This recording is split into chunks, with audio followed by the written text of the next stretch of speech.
Chapter के सारे concept खत्म हो जाने के बाद now we have to start with important questions from this chapter. Okay, तो यूनिट अलजेब्रा, क्वाड्रेटिक इक्वेशंस, सारे कॉन्सेप्ट खत्म कर चुके हैं हम लोग। कौन कौन से कॉन्सेप्ट पढ़े हमने? जो स्टार्टिंग हुआ था इंट्रोडक्शन पार्ट, जहाँ पे we saw about standard form of quadratic equation basically क्या होते हैं। Then we learn about finding solutions by the method of factorization, फिर by completing the square method. Then we learn about quadratic formula also. Then lastly we saw what is the relation between discriminant of quadratic formula and nature of the root. उसके बाद ये सारे topic खत्म होने के बाद now we have to start with important questions. मैंने आपको कहा था कि हम जो लास्ट वाला जो टॉपिक था हमारा, जो सिचुएशनल प्रॉब्लम्स के ऊपर है, वो हम लोग क्या करेंगे, वो स्किप करके इंपॉर्टेंट क्वेश्चंस में जितने भी इंपॉर्टेंट क्वेश्चंस हैं, जितने भी इंपॉर्टेंट सिचुएशनल प्रॉब्लम्स हैं, वो हम सारे के सारे जो है डिस्कस करेंगे हियर। ओके, तो इंपॉर्टेंट क्वेश्चंस देखते हैं। पहला क्या क्वेश्चन है हमारा? The first question says, the altitude of a right triangle is 7 cm less than its base. If the hypotenuse is 13 cm, find the other two sides. अब mainly हम लोग क्या करने वाले हैं, जितने भी वर्ड प्रॉब्लम्स है वो डिस्कस करेंगे इंपॉर्टेंट क्वेश्चंस में। एंड जो सॉल्यूशन पार्ट है वो आप क्या करो, अगर आपने नहीं देखे अभी तक वीडियोस, तो जितने भी हमने डिस्कस किए कॉन्सेप्ट के टाइम पे questions, follow those questions. Okay, वहाँ से आपको क्लियरली समझ में आ जाएगा कैसे किसी इक्वेशन के साथ डील करना है हमें। सो अभी हमारा मेन फोकस रहेगा रीडिंग द क्वेश्चन एंड उसके बाद forming the quadratic equation and then solving it. Okay, तो पहला क्वेश्चन हमारा कह रहा है कि ऑल्टीट्यूड जो है राइट एंगल ट्राइंगल का is 7 centimetre less than its base.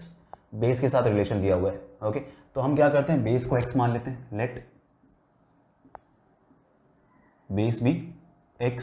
Centimetres की बात चल रही है तो आप सेंटीमीटर्स लिखोगे। नाउ ऑल्टीट्यूड की बात है, जो हाइट है हमारा वो कितना है, it is 7 centimetres less than the base, तो ये हो जाएगा आपका x minus 7 centimetres. Right, base x है हमारा और जो हाइट है वो 7 सेंटीमीटर छोटा है, is 7 centimetre less than its base, so हमने उसको किया x माइनस 7। हाइपोटेन्यूज हमारा दिया हुआ है यहाँ पे। ओके, हाइपोटेन्यूज दिया हुआ है हमें 13 सेंटीमीटर्स। मतलब बेसिकली देखा जाए तो ये आपका राइट ट्राइंगल है एंड हाइपोटेन्यूज 13 दिया हुआ है हमें, बेस जो है x है और हाइट जो है वो x माइनस 7 है। These things are given in the question. Now they are asking you to find the other two sides, मतलब हमें ये दोनों साइड का वैल्यू पता लगाना है। अगर x मालूम पड़ गया तो ये अपने आप मालूम पड़ जाएगा। नाउ टू फाइंड x हम यहाँ पे क्या कर सकते हैं, इनके बीच में रिलेशन क्या है, साइड्स एंड हाइपोटेन्यूज के बीच में, पाइथागोरस थ्योरम। तो साइड का स्क्वायर प्लस हाइट का square x minus 7 whole square is equal to hypotenuse square 13 square हो जाएगा। अगर मैं इसको एक्सपैंड करने चाहूँ, this will be x square plus x square minus 14x plus 49, a minus b whole square लग गया यहाँ पे, एंड 13 का स्क्वायर हो जाएगा 169। नाउ सिंप्लीफाई करते हैं, ये हो जाएगा 2x स्क्वायर माइनस 14x, और ये 49 माइनस 160 करने से बचता है आपका minus 120। This is my final equation after solving. Now क्या दिख रहा है मुझे यहाँ पे, इसको अगर मैं सिंप्लीफाई करना चाहूँ तो यहाँ से मैं 2 और कॉमन निकाल के राइट हैंड साइड में भेज सकते हैं जीरो के पास, तो ये हो जाएगा x square minus 7x minus 60 equal to 0। मैंने उस इक्वेशन को सॉल्व करने की जगह थोड़ा और सिंप्लीफाई किया। नाउ आफ्टर दिस हम क्या करेंगे, अब हमारा मेन आता है सॉल्यूशन स्टेप, जहाँ पे आपको डिसाइड करना है कि आप फैक्टराइजेशन करोगे या क्वाड्रेटिक फॉर्मूला यूज करोगे। Both are equally easy. Okay, यहाँ पे हम लोग चाहे तो फैक्टराइजेशन भी लगा सकते हैं आसानी से, बिकॉज हमारा नंबर कितना बन रहा है, it is less than 100। 1 into 60 होता है। 60 के फैक्टर्स जो हमें प्लस माइनस करने से क्या दे, 7 ला के दे पाए। तो अगर मैं देखने चाहूँ तो 12 इंटू 5 60 होता है, एंड 12 माइनस 5 क्या है, 7 होता है। आप चाहो तो क्वाड्रेटिक फॉर्मूला भी यहाँ पे लगा सकते हो। तो लेट अस सी फैक्टराइज कैसे करेंगे हम। मैंने कहा कि हम एक्स स्क्वायर 60 के फैक्टर्स क्या हो जाएंगे, 12 एंड 5 को ले रहे हैं, because minus 12x plus 5x क्या देगा मुझे, माइनस 7x देगा। ओके, नेगेटिव है तो हमें बड़े वाले का साइन नेगेटिव रखना है यहाँ पे। So X square minus 12x plus 5x minus 60 equal to 0। हमने एक्सपैंड किया 7x को लाइक दिस। ओके, अब मैं क्या करूँगा, सॉल्व करते समय दो की पेयर में सॉल्व करते हैं। तो यहाँ पे x कॉमन निकल रहा है, x माइनस 12 बच गया। यो आई कैन टेक 5 कॉमन, यहाँ भी x माइनस 12 बच रहा है। अब x माइनस 12 कॉमन आ गया, बाहर क्या बच गया हमारे पास, x प्लस 5। अगर मैं 1 बाई 1 0 से इक्वेट करने जाऊँ तो एक जगह पे मुझे वैल्यू क्या मिल रही है, इसको 0 से इक्वेट करने पे x इक्वल टू 12 आएगा, इसको 0 से इक्वेट करने पे x equal to minus 5। Now we have two answers, हमें तो एक आंसर चाहिए बस।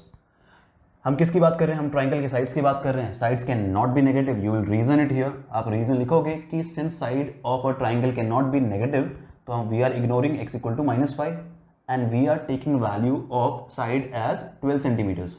हमारा बेस का वैल्यू x है, तो बेस हमारा कितना आ रहा है? The base is coming as 12 centimetres.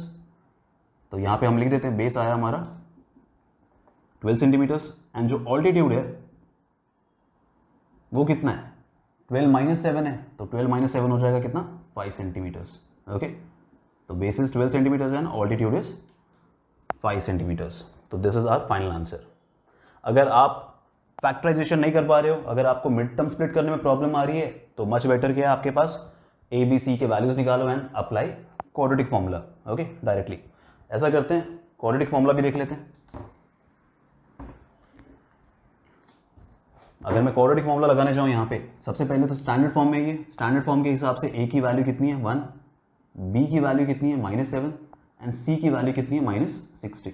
Okay, now x का इक्वेशन है, तो एक्स फाइंड करने के लिए ये हो जाएगा -b plus minus root over b² - 4ac whole divided by 2a। So this will give me -b, minus minus plus हो गया तो ये 7 हो गया, plus minus root over b², 7 -7 का square 49 -4 into a is 1, c is -60 whole divided by 2a, 2 into 1 2 ही होता है। नेक्स्ट स्टेप में यहाँ कैरी ऑन करता हूँ, x हो जाएगा आपका 7 plus minus root over 49, 4 into 60 होता है 240 और माइनस माइनस प्लस हो जाएगा 240, ये बन रहा है प्लस का और ये 49, तो 240 प्लस 49 हो जाएगा 289। ओके, एंड नीचे आ गया आपका 2। अगर 289 की बात की जाए तो ये कितना? 17 का स्क्वायर होता है 289। सो x क्या आ रहा है हमारा इस हिसाब से? x is coming as 7 plus minus 17 by 2। x कितना हो जाएगा यहाँ पे? 7 प्लस 17 एक ऑप्शन बनता है हमारे पास, और दूसरा ऑप्शन क्या बनता है? 7 माइनस 17 बाई 2। इसको सॉल्व करने जाएंगे तो ये हो जाएगा कितना? 24/2, दैट इज 12 सेंटीमीटर्स। और यहाँ पे अगर मैं चेक करने जाऊँ तो -10/2 आएगा, -5 सेंटीमीटर्स। लास्ट टाइम की तरह हमें आ रहा है, एक नेगेटिव आ रहा है, इसको हम इग्नोर करने वाले हैं और सही वाला आंसर क्या है? 12 centimetres. Again you will write base is 12 and altitude is 12 - 7, that is 5 centimetres. तो जब नंबर्स छोटे हों तो it is easier to apply factorisation method. आप फैक्टराइजेशन भी कर सकते हो, इनफैक्ट क्वाड्रेटिक फॉर्मूला यूज़ करोगे तो भी आपको आसानी से आंसर आ जाएंगे।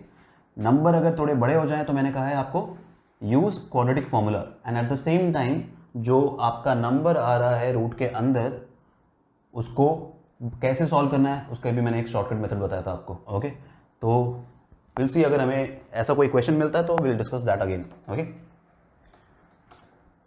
so this was first question. Now moving to second question. Second question में कहा गया आपको a cottage industry produces a certain number of pottery articles in a day. It was observed on a particular day that the cost of production of each article was 3 more than twice the number of articles produced and on that day. If the total cost of production on that day was ₹90, find the number of articles produced and the cost of each article. एक cottage industry है जहाँ पे pottery articles जो है produce किए जा रहे हैं, एंड कहा गया आपको क्वेश्चन में कि किसी एक पर्टिकुलर डे पे it was observed that cost of production जो है, कितना जो है दाम लगा है उसको बनाने का, the cost of production of each article was 3 more than twice the number of article produced on that day. जितने आर्टिकल उस दिन प्रोड्यूस हुए हैं उसके 2 times plus 3 more than twice the number of articles produced on that day के बराबर उसका cost है एक आर्टिकल का। Now if the total cost of production on that day was 90, अगर पूरा मिला जुला के अगर 90 रुपीज़ का खर्च हुआ है तो आपको बताना है कि कितने आर्टिकल्स बनाए थे उस दिन एंड हर आर्टिकल का कॉस्ट क्या था उस दिन। ओके, तो हम सबसे पहले मान लेते हैं the number of article produced, क्योंकि यहीं से सारे क्वेश्चन स्टार्ट हुए हैं। सो लेट अस से number of articles produced is equal to x. Okay, let number of articles produced be x. Cost की बात करते हैं अब, कॉस्ट ऑफ ईच आर्टिकल बोला इन्होंने, हिंट गिवन है, कॉस्ट ऑफ ईच आर्टिकल क्या कहा इन्होंने? Is 3 more than twice the number of articles produced. So it is 3 more than what 2 times x, it is 3 more than twice the number of articles, तो 2x हो गया twice the number of article plus 3, ये cost of each article है, हर एक article का cost, and ये total number of articles है हमारे। ओके, अगर हर एक आर्टिकल का कॉस्ट इतना है और इतने आर्टिकल्स हैं, इनको मल्टीप्लाई कर दो तो आपको मालूम पड़ जाएगा टोटल खर्चा कितना हुआ है, and that is already given that total cost कितना लग रहा है इनका प्रोडक्शन का, that is ₹90। That means x into 2x plus 3 is equal to 90 दिया हुआ है। हर आर्टिकल का कॉस्ट इतना है एंड इतने नंबर ऑफ आर्टिकल से मल्टीप्लाई दैट, आपको मालूम पड़ेगा टोटल कॉस्ट कितना है। सो ये चीज़ें हमें गिवन है, ये कंडीशन था हमारे क्वेश्चन का। तो as per question this into this is 90, multiply करते हैं हम, ये हो जाएगा कितना 2x² प्लस ये हो गया 3x इक्वल टू 90, राइट। अब ये हो गया 2x² plus 3x minus 90 equal to 0। Okay, now अब क्या हो जाएगा यहाँ पे 90 इंटू 2 देख रहा हूँ मैं, 100 से ज़्यादा हो जा रहा है, 180 हो जा रहा है। अगर आपको फैक्टराइज करने में प्रॉब्लम हो तो आप क्या कर सकते हो, we can move to quadratic formula. Quadratic फॉर्मूले से करते हैं इस बार। a की वैल्यू 2 आ रही है, b की वैल्यू हमें 3 मिलती है और c की वैल्यू हमें मिलती है -90। अगर मैं स्टैंडर्ड फॉर्म से कंपेयर करूँ ax² plus bx plus c equal to 0। After getting these values, x का इक्वेशन है तो मैं लिखूंगा x इक्वल टू, अगर y का इक्वेशन होता तो y इक्वल टू लिखते हैं हम लोग। ओके, जो भी वेरिएबल है वो लिखोगे आप यहाँ पे। तो x का क्या क्या वैल्यू हो सकता है, -b plus minus root over b² minus 4ac whole divided by 2a। Values put करते हैं जल्दी जल्दी, -3 plus minus root over b², 3 का स्क्वायर हो गया 9, -4, a की वैल्यू 2 है, c की वैल्यू -90 है, होल डिवाइड बाई 2, a की value 2, this -3 plus minus root over 9 plus, अब यहाँ पे बात आ गई है माइनस माइनस प्लस किया मैंने, 4 इंटू 2 8 है और 8 इंटू 90, 8 इंटू 9 72 है, तो ये 720 हो जाएगा। होल डिवाइडेड बाई क्या है यहाँ पे 4 है, ये आ गया हमारा -3 plus minus root over 729 by 4। अगर 20 के बाद अगर आपको स्क्वायर, वैसे आपको 30 के स्क्वायर तक याद होना चाहिए, बट अगर आपको याद नहीं है तो आप कैसे सॉल्व करोगे इसको, वो समझते हैं। अब शॉर्टकट मैंने क्या बताया था, 729। अगर एक परफेक्ट स्क्वायर एग्जिस्ट कर रहा है तो आप उस नंबर को क्या करोगे, पीछे से पेयर अप करोगे, दो के। यहाँ पे पीछे 2 पेयर बनने के बाद यहाँ पे एक ही नंबर बच रहा अकेला। नाउ लास्ट वाला पेयर जो है वो क्या डिसाइड करता है कि हमारा डिजिट जो है वो किससे एंड होने वाला है। नाउ लास्ट वाला डिजिट अगर हमारा 9 है, किसके स्क्वायर में एंडिंग डिजिट 9 होती है, एक तो 3 के स्क्वायर में एंड होता है 9 से, 339, एंड 7 इंटू 7 इज 49, वो भी 9 से एंड होता है। तो ये जो लास्ट डिजिट है हमारे नंबर का, जिसका भी ये स्क्वायर है, या तो वो 3 से एंड होगा या तो वो 7 से एंड होगा। एंड जो फर्स्ट डिजिट है उससे क्या हेल्प मिलने वाली है, आपको चेक करना है कि ये जो फर्स्ट डिजिट है वो किसके स्क्वायर के बीच में आता है। 7 जो है वो किसके स्क्वायर से बड़ा है, किसके स्क्वायर से छोटा है। तो ये जो है आपका क्या है, this is greater than 2 square and smaller than 3 square. 4 से बड़ा है और 9 से छोटा है। इसमें से हमें क्या करना है, 7 से छोटा किसके स्क्वायर से बड़ा है, ये 2 के स्क्वायर से। तो यहाँ पे जो नंबर होगा या तो 23 होगा या तो 27 होगा। जो लास्ट पेयर है वो डिसाइड कौन करेगा, आपका ये कि एंडिंग डिजिट क्या है। ओके, सो इधर इट इज 3 और 7। फर्स्ट प्लेस पे कौन सा नंबर आएगा, जो भी नंबर, जो यहाँ पे जो नंबर है वो किसके स्क्वायर से जस्ट बड़ा है, 7 is just greater than 2 square, so that number will come here. So इधर इट इज 23 और 27। Okay, now as far as you are concerned, आप 23 इंटू 23 करके एक बार चेक कर लो। 20 का स्क्वायर क्या है, 400 है। हमारा नंबर जो है 400 से काफ़ी दूर है। एंड 30 स्क्वायर क्या होता है, 900 है, 900 के क्लोज है। दैट मीन्स ये जो 30 के पास वाला नंबर है उसका स्क्वायर होने के पूरे चांसेस हैं। दैट मीन्स 729 जो है वो 27 के स्क्वायर होने के चांसेस हैं, नॉट 23 के। अगर ये 400 के क्लोज होता, 20 के क्लोज होता, 20 के स्क्वायर के, तब हम 23 मानते हैं answer. So I hope this shortcut is clear.